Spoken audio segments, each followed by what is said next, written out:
मैं आपको लास्ट में बताया था जो 26 का एक ग्रुप बनाया गया था, क्या था वो? एक गवर्नर, एक डिप्टी गवर्नर और 24 अन्य सदस्य। तो टोटल कितने सदस्य थे? 26। वे क्या थे? वे कानून बनाने का कार्य करते थे। तो वे लंदन में बैठे हुए थे, वे लंदन में बैठे हुए थे। तो कानून बनाने के जो जिम्मेदारी दी गई थी वो उनको दी गई थी, तो वहीं से कानून बनकर आवा था। लेकिन कभी कभी ऐसा होता, कानून बनकर आया वहां से, लेकिन उसमें टाइम लग गया। तब तक यहाँ क्या है, ये वेट करते थे कि उधर से कानून बनकर आएगा, ब्रिटेन से, लंदन से, और तब तक ये उस कानून का वेट करते थे। तो 1726 में एक अधिनियम पारित किया गया ब्रिटेन सरकार के द्वारा। 1726 में अधिनियम पारित, अधिनियम पारित। और ये कैसा अधिनियम था? ये जो अधिनियम था, ये इन प्रेसिडेंसियों के लिए खुद कानून बनाने का अधिकार दिया गया था इनको। इस अधिनियम के द्वारा यह कहा गया था कि यहाँ के जो गवर्नर है वो अपनी प्रेसिडेंसियों के लिए श्रम अधिकार बनाने के अधिकारी होंगे। अब ब्रिटेन सरकार इनके लिए कानून बनाकर नहीं भेजेगी यहाँ से, ये अपनी जरूरतों के हिसाब से अपना कानून स्वयं बना सकते हैं अपने हिसाब से।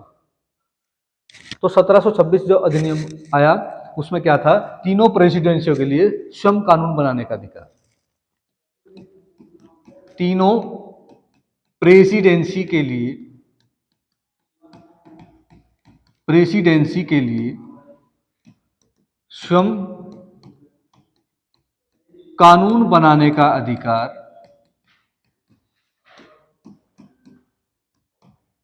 पारित किया गया, पारित किया गया। ठीक है। अब से पहले क्या था? ब्रिटेन सरकार के द्वारा कानून बनाकर इनके लिए भेजा जाता था, तो इनको स्वयं अधिकार दे दिया, अब आप अपने लिए कानून स्वयं बनाओ अपने हिसाब से, लेकिन शर्तें लागू कर दी। लेकिन शर्तें होंगी भाई, ठीक है, शर्तें रख दी गई। जो आप कानून बनाओगे वो युक्ति युक्त हो, ठीक है, वो कानून के हिसाब से हो, अंग्रेज कानून के हिसाब से होना चाहिए। ठीक है, कानून क्या है? युक्ति युक्त हो। आप जो भी कानून बनाओगे वह युक्ति युक्त होना चाहिए, वह युक्ति युक्त होना चाहिए। दूसरी बात यह कही गई, जो आप कानून बनाओगे वो अंग्रेजी सरकार के खिलाफ नहीं होना चाहिए, आंग्ल के खिलाफ नहीं होना चाहिए, युक्ति युक्त, कानून के अनुसार होना चाहिए, खिलाफ ना हो। ठीक है, जो कानून बनाओगे वो अंग्रेजी समुदाय के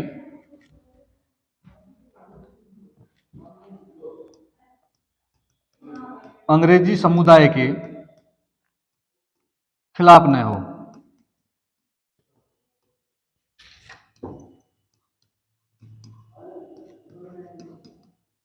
ठीक है, अंग्रेजी समुदाय कह सकते हो या आंग्ल समुदाय कह सकते हो।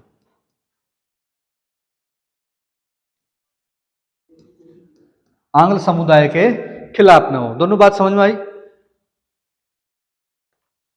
अंग्रेजी सरकार के द्वारा, ब्रिटेन सरकार के द्वारा इनको खुद कानून बनाने की जिम्मेदारी सौंप दी गई और ये कहा आप जो कानून बनाओगे वो युक्ति युक्त हो, कानूनी हिसाब से हो। दूसरी बात ये कही कि जो भी कानून आप बनाओगे वो अंग्रेजी समुदाय के, आंग्ल समुदाय के खिलाफ ना हो, यानी कि अंग्रेजों के ही खिलाफ ना हो। क्लियर है? तो ये कहा गया।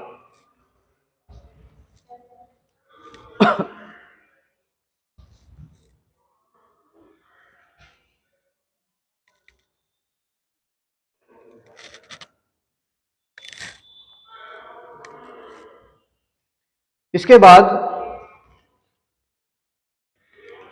1757, 23 जून 1757,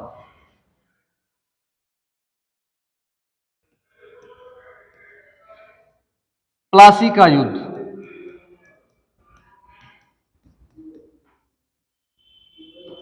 ठीक है, तभी नोट करने पर ध्यान ना दो, पहले समझो। 2 मिनट में रुक जाऊंगा, कोई दिक्कत नहीं है, बाद में नोट कर लो, लेकिन समझना जरूरी है। लिख तो आप लोगे बाद में, समझा वर्ड समझ में आएगा। तो 23 जून 1757 को प्लासी का युद्ध हुआ। प्लासी कहाँ पर है? प्लासी है बंगाल के अधीन है। प्लासी क्या है? बंगाल का क्षेत्र है प्लासी, बंगाल। ठीक है, भागीरथी नदी के किनारे, भागीरथी नदी के किनारे। ठीक है, भागीरथी नदी के किनारे प्लासी। ठीक है, क्वेश्चन आगा ये भी पूछ सकता है प्लासी कहाँ पड़ता है, किस राज्य में पड़ता है, ऐसा क्वेश्चन भी पूछ लगा हो, तो प्लासी बंगाल में पड़ेगा। अब प्लासी का युद्ध किसके साथ हुआ? ये हुआ रॉबर्ट क्लाइव, रॉबर्ट क्लाइव और किसके खिलाफ? बंगाल का नवाब सिराजुद्दौला,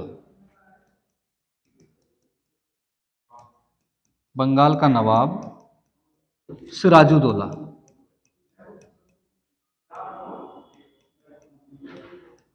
ठीक है, बंगाल का नवाब सिराजुद्दौला, रॉबर्ट क्लाइव और सिराजुद्दौला के मध्य हुआ। इसमें विजय किसकी हुई?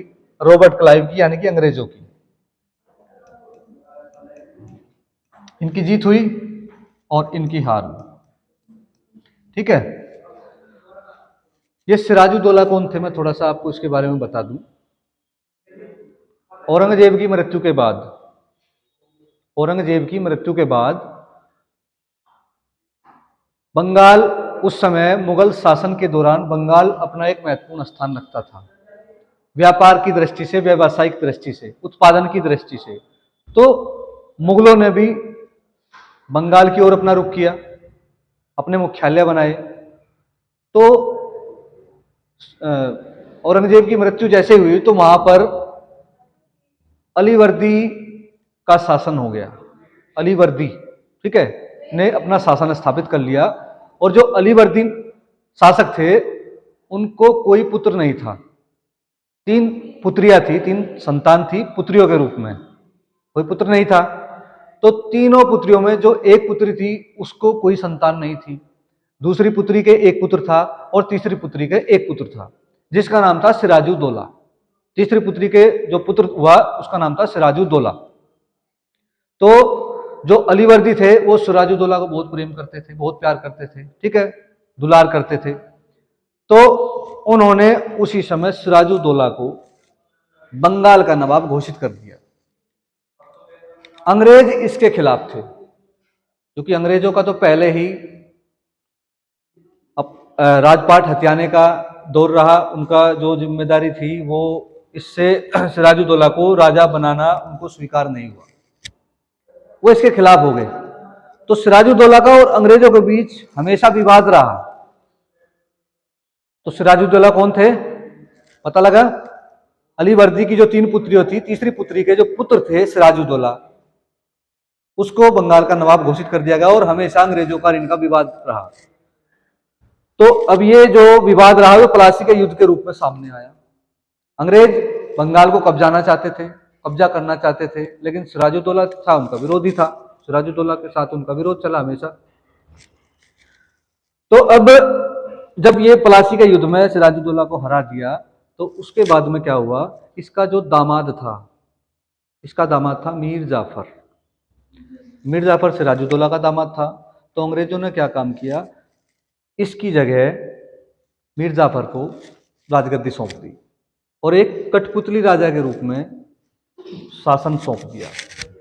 पब्लिक को, जनता को यह रहा कि मीर जाफर राजा है, लेकिन वास्तविकता जो थी वो कुछ और थी। वास्तविकता ये थी, राजा कौन था, असली राजा कौन थे, शासन चलाना कौन चला रहे थे, शासन अंग्रेज चला रहे थे। ये तो नाम मात्र का राजा बना दिया मीर जाफर, ठीक है। तो उसके बाद क्या हुआ, उन्होंने धीरे धीरे धीरे धीरे अपनी डिमांड रखनी शुरू कर दी। अंग्रेजों ने मीर जाफर से अपनी डिमांड रखनी शुरू कर दी। और जब उन्होंने अपनी डिमांड रखनी शुरू कर दी तो मीर जाफर इस बात से परेशान हो गया। उनको लगा